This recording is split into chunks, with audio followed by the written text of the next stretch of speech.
Ipinag-uutos po ba talaga ni Jesus na kapuotan ng ama, ina, asawa, anak at ang sarili para maging tunay na alagad niya? Ito po ang pagmumunian natin ngayong araw. Holy Spirit, make my heart open to the Word of God. Make my heart open to goodness. Make my heart open to the beauty of God every day. Amen.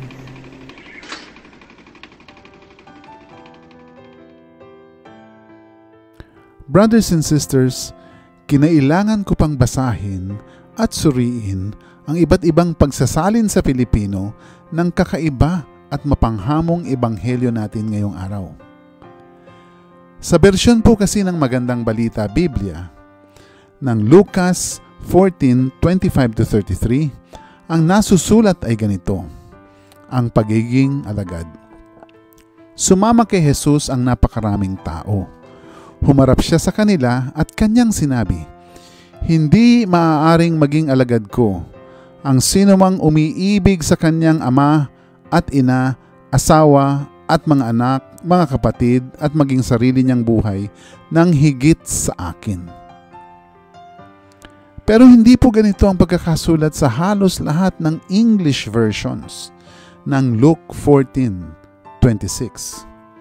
Sa English versions ay ganito: "If anyone comes to me without hating his father and mother, wife and children, brothers and sisters, and even his own life, he cannot be my disciple."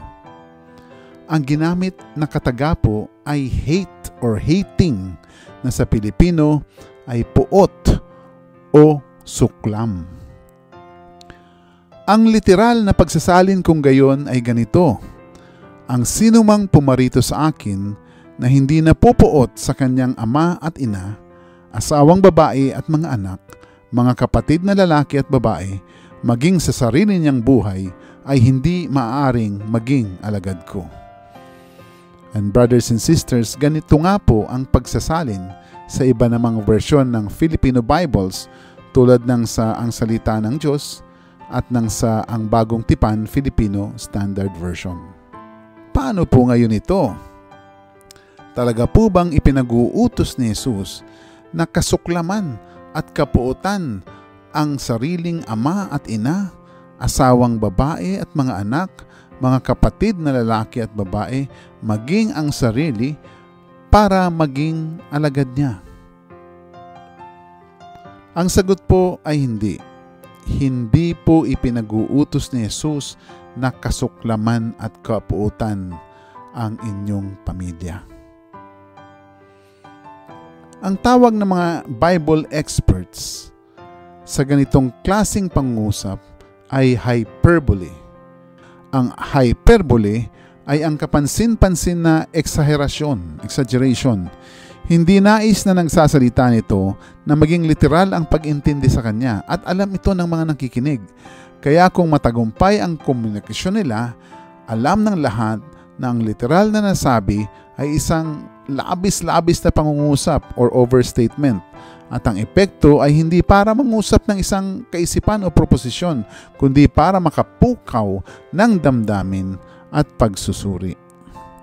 Brothers and sisters, maraming ganitong hyperbole sa Biblia.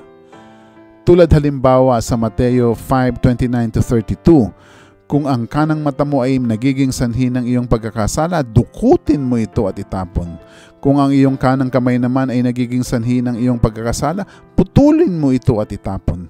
Mabuti pang mawalan ka ng isang bahagi ng iyong katawan kaysa ang buo mong katawan ang itapon sa impyerno. Brothers and sisters, ito ay hyperbole. Hindi ito dapat literal na gawin. Simple lamang po ang mensahe ng Ebanghelyo ngayon kung titingnan natin ang Ebanghelyo ngayon bilang isang hyperbole. Ang mensahe ay ito: God first. Ang Diyos ay una sa lahat. Ang Diyos bago ang lahat. Ang Diyos muna. Paliwanag nga po ni Pope John Paul II, now Saint John Paul the Great, ang desisyon na sumunod kay Jesus ay nakaugat sa buong pusong pagpili sa Kanya.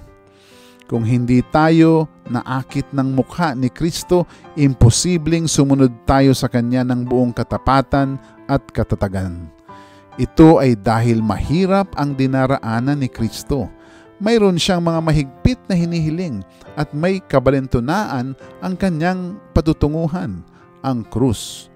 Ipinagdidiinan dito ni Lucas na ayaw ni Jesus ang pakikipagkompromiso at ang nais niya ay ang katapatan ng buong pagkatao, ang kahandaang bitawan ang galimgim o nostalgia ng nakalipas, ang kahandaan itatwa maging ang mga naisin ng pamilya at kahandaang talikuran ang mga pag-aaring material. Kaya kung tutuusin, tama rin ang translation na ganito, hindi maaaring maging alagad ko ang sinumang umiibig sa kanyang ama at ina, asawa at mga anak, mga kapatid, at maging sa sarili niyang buhay nang higit sa akin. Tama rin po ang ganong translation dahil ang mensahe sa madaling salita ay ito, ang Diyos ang pinakamahalaga, ang Diyos ang dapat na pinakamamahal at may pinakamataas na halaga sa lahat. Importante po itong mapagtanto ngayon pa lang ng mga nais maging alagad ni Jesus. Dahil kung hindi Diyos ang una, kung hindi Diyos ang pinakamamahal, at kung hindi Diyos ang pinakamahalaga, napakadali po ang maligaw, napakadali ang manghina, at napakadaling makipagkompromiso. Hindi natin kakayaning magsakripisyo. Hindi natin kakayaning magtagumpay na ipatayo ang klase ng buhay na nais ng Diyos sa atin, ang kabanalan. At hindi natin kakayaning makipagdigmaan para isulong ang pinaniniwalaan. Ika nga ng Ebanghelyo ngayon, ang hindi magpasa ng sarili niyang krus at sumunod sa akin ay hindi maaaring maging alagad ko. Kung ang isa sa inyo'y nagbabalak na magtayo ng tore, hindi ba siya uupo muna upang magplano at kwentahin kung magkano ang magagastos niya upang matiyak kung may sapat siyang pera para maipatapos ang kanyang ipapatayo? Baka matapos mailagay ang mga pundasyon ay hindi naman mayari ang tore. Siya'y kukutsain lamang ng lahat ng makakakita niyon. Sasabihin nila, ang taong ito'y nagsimulang magtayo, ngunit hindi naman naipatapos. O sinong hari na makikipagdigma sa kapwa-hari ang hindi mo na mauupo upang pag-aralang mabuti kung kaya niya, gamit ang 10,000 niyang kawal na sumagupa sa kalaban na may 20,000 kawal. At kung hindi niya kaya, malayo pa ang kalaban ay magsusugo na siya ng mga kinatawan upang makipagkasundo. Brothers and sisters, mahirap ang maging tagasunod. Mahirap ang maging tagapagsilbi kay Jesus dahil mahirap panindigan ang desisyon na ang Diyos bago ang lahat. Naroroon lagi ang tukso na iayon ang kagustuhan ng Diyos sa kahinaan ng tao. Ang tao na ang nagbibigay ng limitasyon sa panuntunan ng Diyos. Hindi po pwede ito. Ngayon pa lang, dapat pong umupo muna upang magplano at magkwenta kung ano ang sukli. What is the cost of discipleship? Pero brothers and sisters, kaya po ito. Kakayanin natin na sundan si Jesus. Ang payo ni Pope Saint John Paul the Great ay ganito, hayaan nating gumalaw sa ating mga sarili ang kapangyarihan ng Espiritu Santo na nagbibigay sa atin ng liwanag at pagmamahal ni Kristo. Mahumaling tayo sa kaisipan na si Jesus ay gumagalaw sa mga puso na naglalayong maging ganap at totoong alagad at talikuran ang pagiging kontento na laging may kulang o kakulangan. Brothers and sisters, akmang-akma dito ang salmo ngayon. Psalm 27. Ang Panginoon ang aking tanglaw at tagapagligtas. Sino ang aking katatakutan? Siya ang nagtatanggol sa akin, kaya wala akong dapat katakutan. Isang bagay ang hinihiling ko sa Panginoon. Ito ang tanging nais ko, na ako'y manirahan sa kanyang templo habang ako'y nabubuhay, upang mamasdan ang kanyang kadakilaan at hilingin sa kanya ang kanyang patnubay. And brothers and sisters, marami po ang nakakapagpatotoo dito. Noong nakaraang buwan, October 11 to 13, 2024, nakasama ako sa pagpupulong ng mga tagapagsilbi ni Jesus na galing pa sa iba't ibang panig ng mundo. Nasaksihan ko roon na mayroon talagang mga tao na buo ang puso at pagpapasya na ihanda ang mga sarili na magpasugo kahit patalikdan ang komportable nilang pamumuhay. Mga taong nagsusumikap na kahit ano pa ang kapalit, ang kagustuhan ng Diyos ang dapat mauna. At yaon, ang pagtupad sa ganitong pagpapasya ang nakapagpapasaya rin sa kanila at sa kanilang mga pamilya. Manalangin po tayo. Sa ngalan ng Ama at ng Anak at ng Espiritu Santo. Amen. Pinakamamahal naming Ama, maraming salamat sa inyong pangungusap na kakayanin namin na sundin ang inyong kalooban. Kayo ang aming ilaw. Kayo ang aming tanglaw. Kayo ang aming tagapagligtas.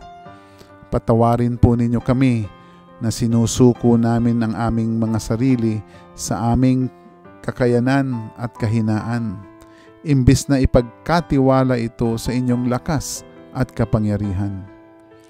Tulungan po ninyo kami na magpasya araw-araw na unahin ang inyong kalooban bago ang lahat.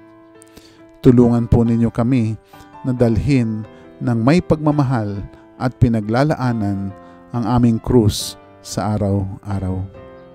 Inihahabilin namin muli ang aming ama at ina, asawa at mga anak, mga kapatid at ang aming sarili para sa iyong awa, proteksyon at pagpapala. Ang lahat ng ito ay samot dalangin namin sa pamamagitan ni Jesus na aming Panginoon. Amen. Sa ngalan ng Ama at ng Anak at ng Espiritu Santo. Amen.